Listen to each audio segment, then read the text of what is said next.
அனைவருக்கும் வணக்கம்.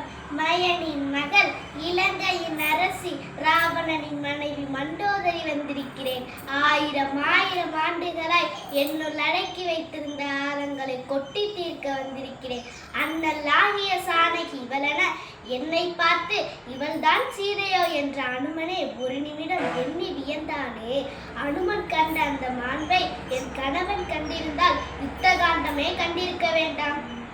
சீதையையும் ராவணனையும் என் கணவன் ராவணனையும் பேச ஊரே இருக்கிறது.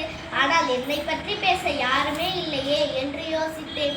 பேச வேண்டிய இடங்களில் எல்லாம் பேசாமல் போனதால் தான் யாரும் என்னை பற்றி பேசவில்லையோ. கம்பரே, என்னுள் பெண்மை இருக்கிறது என்றீர், கற்பெனும் திண்மை இருக்கிறது என்றீர். என் கணவன் தடுமாறும் போது அவனை தடுத்து நிறுத்தும் சொல் வன்மை மட்டும் படைக்காமல் விட்டு விட்டீரே. இழந்த சூர்பனகை சூழ்ச்சி நெருப்பை பத்த வைத்து என் கணவனின் சிந்தையில் சீதையை விதைத்தாளே.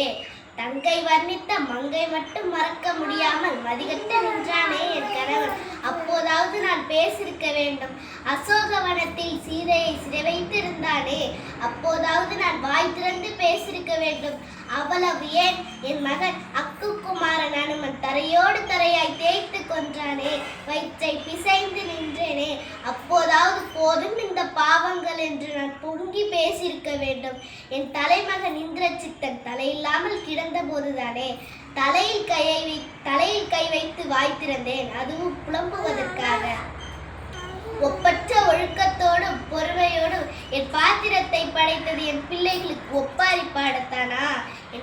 சொல்லும் கம்பரே, சொல்லும். என் கணவன் மாண்டு கிடந்த போது அவனை பார்த்து அழுதேனே. என் பிள்ளை மாண்டு கிடந்த போது அவனை பார்த்து அழுதேனே. இதற்கெல்லாம் காரணம் நீதான் ராவணனா என்று சொல்ல துணிச்சல் இல்லாதவளாய் அஞ்சினேன் அச்சீதை என்னும் அமுதாலான நெஞ்சினால் இலங்கை வேந்தன் நாளை இத்தகையோ என்று சீதையை தானே நஞ்சு என்றேன். அப்போது என் கற்பு தீயை சுட்டது உண்மை என்றால் என் பிள்ளைகளை இழந்த பின் அவனை சுட்டால் என்ன விட்டால் என்ன? கம்பரே, இனி என் பாத்திரத்தை திருப்பி எழுதும் வாய்ப்பிருந்தால் கொஞ்சம் திருத்தி எழுது. அறமும் திண்மையும் இருக்கட்டும் போதும். துணிச்சலும் உறுதியும் வீரமும் கொஞ்சம் சுயமரியாதையும் சேர்த்து எழுது. ராவணனை அழிக்க ராமன் வர தேவை இருக்காது. அதை நானே செய்து முடிப்பேன். நன்றி.